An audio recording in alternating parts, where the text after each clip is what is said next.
3, 2, 1. All righty, well, we get to switch gears and to welcome in, again, very, very special guest, the Southwest High School baseball program, the Coach Myler. How we doing, Coach? Awesome. Thanks for having us. Absolutely, man. Tell me about the players you brought with us and why you brought them. Yeah, so the first guy to my right, he's kind of our dude on the mound. He's junior Alex Rico. He's been our horse all year for us. And then the heart and soul of our team, Romeo Castillo, he's our senior third baseman. Nice. He's also a both ways football all-district player as well. Like I've talked to Romeo before. We've interviewed him before from the Archers. Yeah. He's used to being asked questions about me. I love it. And then Alex Rico, let me tell you right now, dude, you have the baseball name. I don't know. That name right there sounds like you should be the pitcher of the team. So awesome stuff, man. I like that. Talk to me, guys, and we'll have you kind of share the mic there, but talk to me about just this season, what it's meant to you guys, and kind of the fun you've had so far. I think this season has been a lot to me because coming off of last year, getting eliminated in the second round, knowing that we had a lot of talent on that team. Yep. Going into this season, I saw the talent that we were able to have on this team. And I think we started off a little slow because of the inexperience, but throughout the season, we definitely have picked up. And I think we're heading in the right direction. Gotcha. What about you, Romeo?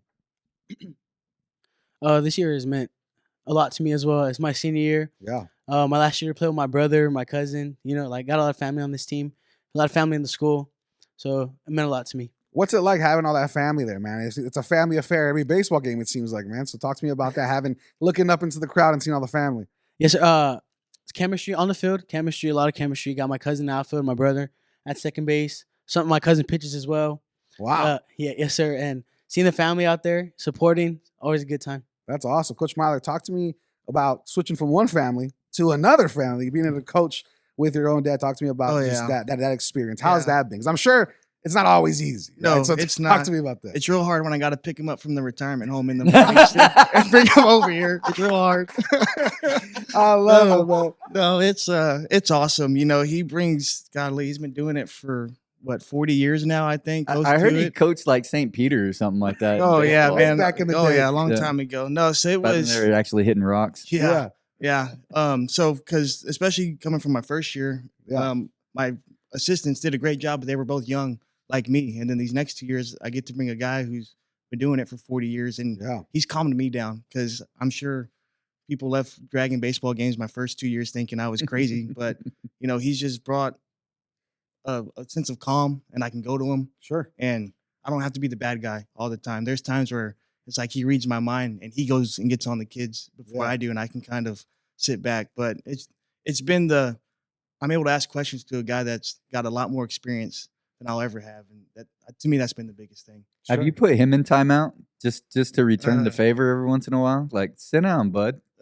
Yes, but we don't talk about that game last year. That's right. That's right. But these two guys know exactly what happened last year, but we don't talk about that. That's fine. Talk to me, Alex, Romeo. Talk to me about being coached by a father-son duo. That's such a unique, different coaching environment that many people get to be coached by. So talk to me about kind of what you've seen and how you're able to take that coaching advice onto play. Well, like you said, Coach Pops. This is what we call him, Coach Pops. He's been coached 40 years, so he tells Coach some advice, and he gives it to us, and we relay it to our other fellow teammates, and from there it's just chemistry. Like, go together, play together. Been playing together forever, and it shows on the field. Yeah, awesome. What about you, Alex? Talk to me about kind of what that chemistry looks like for a pitcher and for someone on the team to see a father-son duo. I think the chemistry that we gained from the father-son duo is like, well, Coach Pops he's the one that calls the pitches, and there you go. That's kind of, I think that's what he was referring to about last year. Yeah. But it's nice to have both of them because they have similar. Obviously, they're gonna have similar coaching styles, but Coach Pops obviously has an older mind state of like how we're gonna do things, and Myler right here is more new school. Yeah. So it's like you can get things from both if you want, and just carry which ones you think work better for yourself. Yeah. And Coach, I want to ask you, great answer. What's worked this year so well, and what are you kind of building for the following years as well, having a junior like Alex here as well? So What are you looking at that's working so well this year, and where do you think you guys can grow over the next year? Yeah. So what they mentioned is just I've never been around a group that it's literal family, right? Yeah. But they just love to be around each other, and they're baseball dudes and they just want to win. And last year, well, my first year, we losing a play-in game, and I came back my second year, and we had a team meeting, and I told them we are going to win Mhm. at everything we do, and they've kind of bought into that mentality that we're not going to lose ever. Yeah. And not just in baseball, but in life and in the classroom. But we're going to win, and I think with this group, it's the first group that's been with me the longest, and they've really bought into it. And like they said at the beginning, we knew we were extremely talented, but we had a lot of holes to fill. Yep. And we had a steel scrimmage at the beginning of the year that was, I can say, embarrassing. And around here, we don't practice on Saturdays, and we practiced for about, it felt like 9 hours on a Saturday. Wow. And that was kind of, to me, the turning point of like, guys, this is what the expectation is, Sure. you know, and they've bought into it. And I think for the future, I think it's kind of just the same thing. You know, I've kind of taken a step back because they've kind of started coaching themselves, Mhm. and they have high expectations of themselves. And I think it's just kind of, they do a great job of passing it on to the younger guys. You know, we have a freshman on varsity that gets it already. Wow. We have a boatload of sophomores on the varsity that get it already. So it's kind of not so much what I'm passing on. It's What these guys are passing on. these guys have seen what our expectation is and our standard is, and they're kind of doing it themselves, and they're taking me along for the ride. Yeah, and you know, looking at the season, it's been one of the most successful seasons we've seen for Southwest baseball. And talk to me about, you're on a 5-win streak right now, going into play for this weekend. Talk to me just kind of what that mindset is, and as a coach, what does that conversation look like with your players to kind of keep them humble and like, hey, we're doing well, but let's not go in there assuming that, you know, everything's just going to be easy either. What's Yeah. that kind of mindset and conversation look like? I think I do a good job of reminding them that they're not as great as they think they are on a on a daily basis. No, but it's just, you know, what I tell them all, that we have to make people earn things. Yeah. Right. And you need to earn things, and nothing's gonna be easy. And that's kind of been our mindset every game. And after a game, I tell them, congratulations, good job. But come Wednesday morning, that game never happened, and it's on to Thursday or Friday. And Yep. so it's just the mindset of every game you got to go and earn what you're going to get.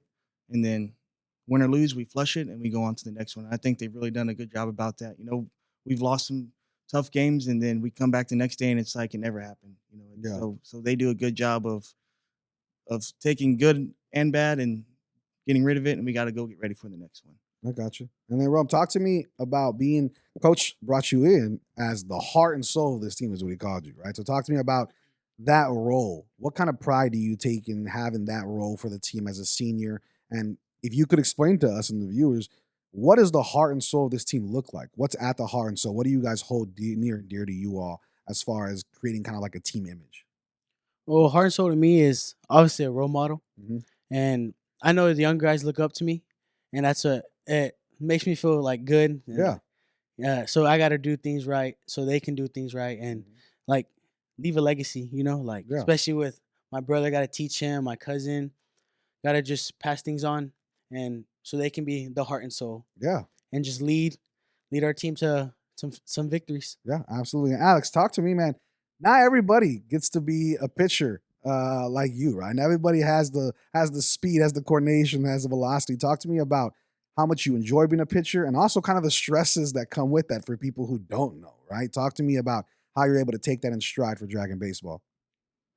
I think first of all, I really enjoy pitching for Southwest Baseball, and in the summer I'm gonna play, and I'll enjoy pitching then. I've always enjoyed it, but I think as far as the stress on the mound, at a young age, my dad, he would tell me like, control what you can control. Yeah. Your job is to pitch strikes and let them hit, and if you get a strikeout, then you get a strikeout. But let them hit, and your defense should have your back.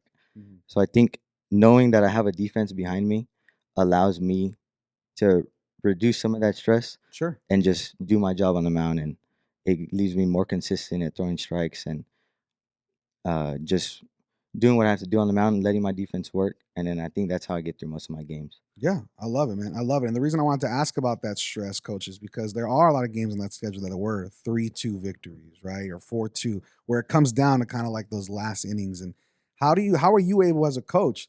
I think not everybody understands, right? You two are the only ones that understand how it is coaching 15, 16, 17-year-old kids to kind of calm that stress levels. How hard is that as a coach? But what do you take as far as enjoyment when you get there and you get that victory, helping someone like Alex Rico go out there and grab a victory? Yeah, no, it's that's why I shaved my head because I'm starting to get bald because of it. Get ahead of Yeah, it. Get ahead of it. I know.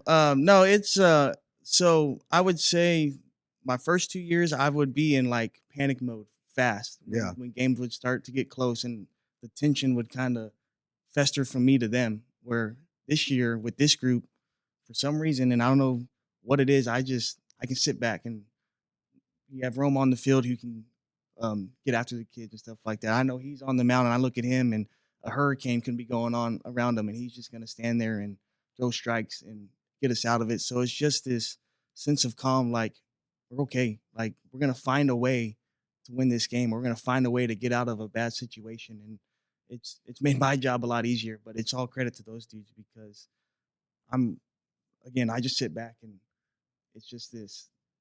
They got it, and they're going to figure it out. And when I need to step in, which has been rare this year, I'll step in. But for those close games, it's just I think they've been in so many of them because we are so young.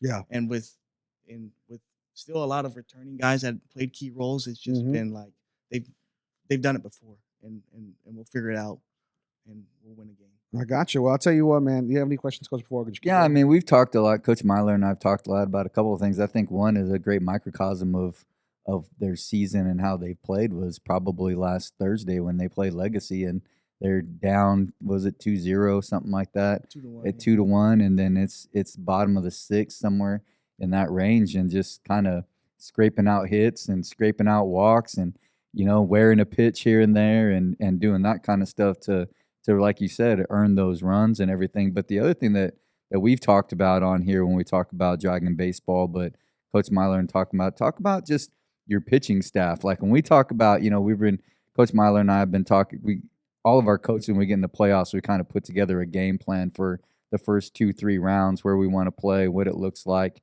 that kind of stuff. And so we can kind of get ahead of it, be proactive with it. And so we've talked about those things like the district the second round or area game, they have pitching and hitting probably like we haven't seen much this year, right, and everything. And so trying to figure those things out. But when we talk about, they'll have like that, like Mac has that one pitcher that throws like 90 something. We don't have that guy, but we got 3, 4, 5 guys that can throw strikes, like Alex was saying. And so, Coach, just talk to us about your pitching staff, the depth of it, how you build it, what makes them special, that allows you to be in 3-2 games and 4-3 games and 2-1 games and that kind of stuff. Yeah. So Rico, he just talked about it. If you were to ask them, they would know the answer like this: pitching and defense. That is all I ever preach. We're gonna pitch and we're gonna play defense, and we can find ways to score runs, right? But on the pitching side of it, I tell our guys, I said, let them hit it, and we'll go get it. That's our job. But we don't have anybody. Like a T-shirt. Yeah, that's right. Yeah. There you go. Copyright. Yeah, copyright. Get my NIL, That's Brian whatever it is. Myler. Yeah. No, but they do a phenomenal job because they just go in there and they're all competitors. And as district started, we've only had to use 3 guys or 2, and then we had 1 closer, and we still have about 2 or 3 more guys out in the stable that nobody knows about. And we got to see them Monday when we played Burbank, right? And we held Burbank to 1 run with guys who hadn't thrown all year. Wow. So we have some secret weapons that a lot of people outside of our district aren't going to know about. But that's just the overall mentality. Talk a little bit about your number 2, because Jaden. Yeah, I'll tell you what though. I think what's most impressive about Jaden Alfaro is that he got a pretty big injury in football season with his shoulder, and then came back and has had a pretty good run on the mound as well. Just and kind of like Alex is like smooth as the other side, chill as the other side of the pillow. Yeah. So he broke his collarbone during football season in I think the South San game, I think is what it was.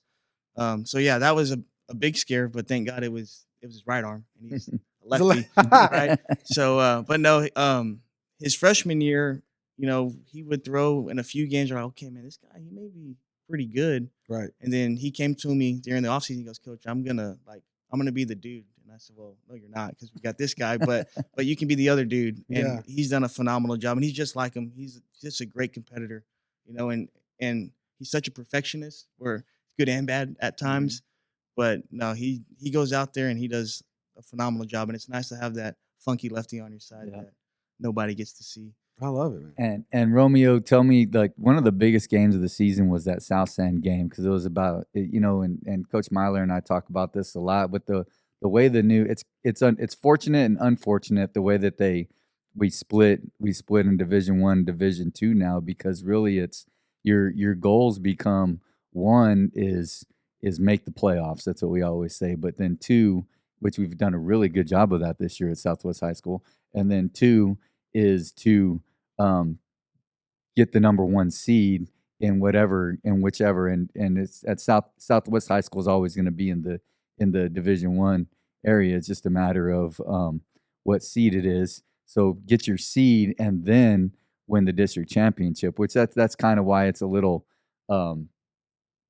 disappointing when we do that, but the opportunities it brings, it really balances it out. But that South Sand game was a big game for that reason, and then it's always nice to beat South Sand, and it's even always nicer to beat them really good, right, and stuff like that. So, but question for Romy is, you hit a grand slam in that game.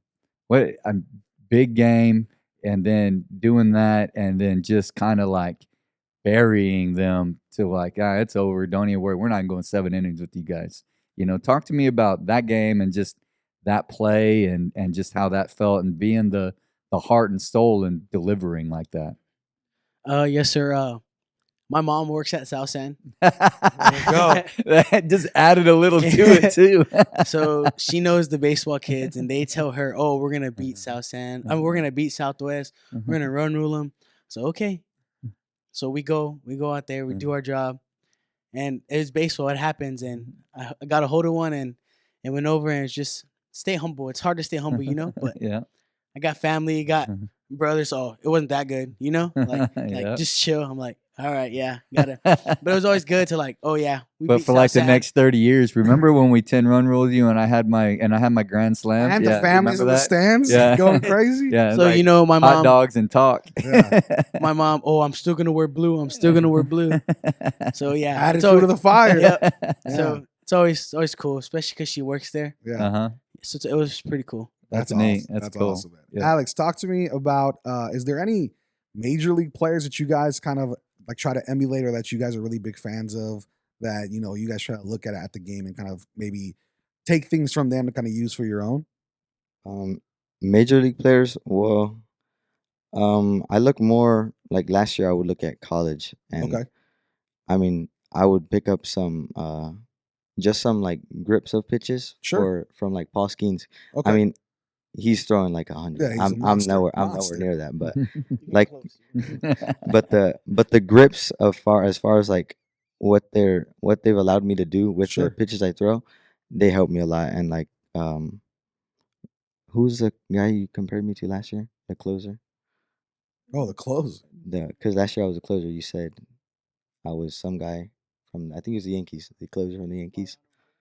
Yeah, that one. There you go. Yes. So that one, it's like not a bad person to be compared to. I'm disappointed that Coach Myler didn't think Mariano Rivera. I mean, you say, I hate the Yankees closer. First, well, good point. I'm a Red Sox fan. So the fact that name came out of my mouth, it's even hard for me to believe. I know. That's why I was shocked. That's funny. But he had compared me to him because last year I wasn't per se the dude. I was I came to close, and I knew that was my job. So I came in. Stressful job. Yeah. There were some games that we were up by a few, and I knew that I had to hold it down. But I think I did a pretty good job, and I feel that's why I got that comparison. Sure. Because I would go into the game and I did my job, and it was like it was hard for the other team to adjust because one of the kids threw a lot harder than I did. So taking off the speed, and then I have a curveball to follow with that, it was able to like close the game. And I was just closing the game. I just think like if we're winning, I'm thinking I'm chasing 6 outs if there's 2 innings left. Like I'm chasing outs. I'm not chasing like a score or runs to beat. Okay. I got you. That makes sense. And Ron, what about you? Any players that you're a big fan of or you try to emulate? Oh yes, sir. The center fielder for the Boston Red Sox, Jaron Duran. Okay. It's my favorite team. My favorite player. Coach, does the coach have anything to do Coach with is this? so No. proud of you. He hustles. Yeah. He really hustles. Let's say he hits a pop up, he hustles first base, stretch a double if they drop it. And I love his hustle, love his mentality. And yeah, that's why I just hustle every play and hustle on and off the field and get you where you need to be. I love it, Coach. Well, hey, man, we've really enjoyed having you. And I have one last question for you before Coach maybe takes away with any other questions. But looking at Brackenridge, man, right? Looking at what's next, right? You mentioned earlier where you like that game happened. We're all about the next game.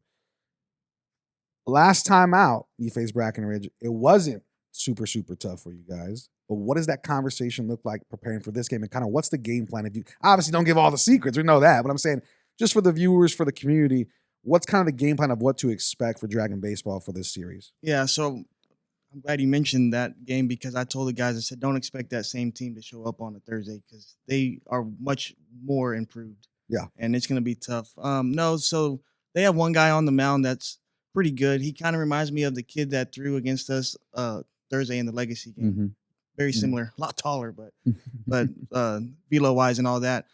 But I think if we do what we have done all year and play our style, we'll be okay. But it's not going to be a 12-5 or whatever it was that first time. Because I mean, I would love it to be. I'm not saying we can't do it, but we can't walk in with that mentality. Expecting it. Yeah, it ain't. Those guys are going to be a whole lot better. And I told them too that when that kid's on the mound, those guys play with a lot of confidence. Yeah. And then looking at the weather and stuff, we talked about it yesterday as well, where this game became really big because if we don't get to play on Friday and we don't get to play on Saturday, well, it reverts back to Thursday's game. So there's a chance, okay, we may have to play 2 or we got to go win on Thursday because we may not play that second and third game. That's crazy. So we told them that, guys, there's kind of no tomorrow. That's the mentality that we have. Prepare as if there isn't. Yeah. And we need to go and take care of business. And if we can beat them when their dude's on the mound, then we should be looking good for games 2 and 3 if they even happen. Mm-hmm. That's awesome, man. Any other last questions for you, Coach, or comments? I have one thing for Alex, and then Coach and I talked about like Rico and Jaden a lot from on the mound and things. But we have a lot of Braves fans probably that listen for all 10 of our fans, and so my question is like, have you? I guess we're getting a little bit old, or I am, to this group, and I mean, it reminds me of it. It reminds the game. You tell me, Coach Myler, and then Alex, you jump in there. But his game kind of reminds me of like a Greg Maddux. Oh, exactly. Is throw your spots. He's talking about grips. You know what I mean? Are you going to throw a 4-seam versus a 2-seam? Maybe you're going to throw a change up, and you had Glavin who had the circle change. I tried to throw circle changes all day long when I was playing baseball, and that wasn't very good. My earned average is somewhere around 10, I think. There we go. In the Midland Greenwood tournament. But nevertheless, talk to me about that, just style of our pitchers, because like you said, we don't have, I think for people who are looking to come out and watch y'all on Thursday and Friday at noon here at Southwest too in game 2 is, making the pitches and hitting their spots, but how they do it. Yeah, no, that's like pinpoint accuracy on the Well, Maddux Glavin thing, because that's exactly what we have. No, but that's what they are. Yeah, if you're coming out to watch us, you're not going to see a guy throwing, I'm going to say 80, no offense, Rico, but that's just who we are, But when we tell them to throw it outside, they're going to throw it outside. And we tell them to throw a curveball for a strike, they're going to throw it for a strike.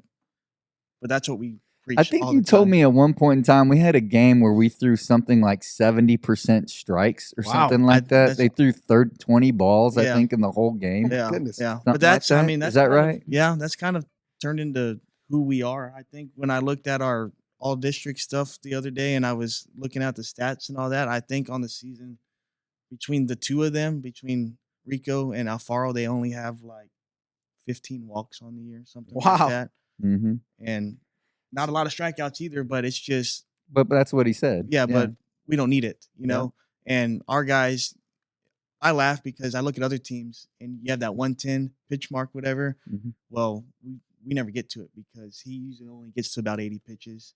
Alfaro maybe gets to 85 pitches and Mm-hmm. we've gone 7 innings. You Yep. know, but that's just our style. Yeah. We're not gonna overpower you, but we're gonna throw strikes and play really good. So Rico, do you know who Greg Maddox is? It's funny you mention that because my dad's a huge Braves fan, and he has made that reference. Like, he's like, you don't have to throw fast to be Mhm. like Yep. extremely good, because Yep. Greg Maddox wasn't one that's gonna overpower. He's Yep. gonna manipulate his pitches to Mhm. beat the It's a batter. it's a good way of saying that. It's a Yeah. good way to manipulate Yeah. his pitches. Yeah. Yeah. And I feel like that's just kind of what I've done, because I've always known I haven't thrown fast. Mm-hmm. So I know like Coach Pops always gets on me, and so does Myler. You can't miss high. I mean, Yeah, don't miss high. we definitely saw what happened. when I Doing missed high. 79, 80. Yeah, But, you missed high yeah. once against Dez. Yep, I remember that. So they always tell me to live low, like keep my pitches low, Yeah. and my curveball I need to hit my spot. Yeah. And I think that's just what I do all season. Yeah. I love it, man. Well, we're excited, and thank you guys so much for joining us. We really, really appreciate you again. Shout out to Coach Myler, the #1 Yankees fan in all of Southwest, as well as So Romeo, are you Chipper Jones or what? I'm just kidding. our boy Alex Rico, Coach Myler, Pops. Much love from the scoreboard team. But we very much appreciate you guys, and we're going to be here supporting you guys, telling your stories moving forward. So you guys are always welcome to come join us back here on the couch and hang out for scoreboard and tell us all about. I mean, the no future. pressure, but third round is like the expectation That's- nowadays. This Just guy saying. loves putting the pressure on. Let me tell you. But once we get past this series, Coach Myler and I've talked about that in football, basketball, I'm telling you. soccer. You know what I mean? It's like here I we want go. a job for next year. To the third round. No, it ain't like that. I love it, man. Well, we appreciate you guys and thank you for joining us. Again, if you want to hear the full podcast in its entirety, talking tennis and softball as well, go check that out on Spotify, Apple Music, Amazon, Google Play, anywhere you can find podcasts. But again, if you want to rewatch our guys here talk about baseball, you can check us out on Facebook and YouTube. We appreciate you. I'm Brandon Medina. That's Peter Wagner. That's the Dragon Baseball Team. And this has been the Scoreboard Podcast. And as always, we are Southwest. 3, 2, 1.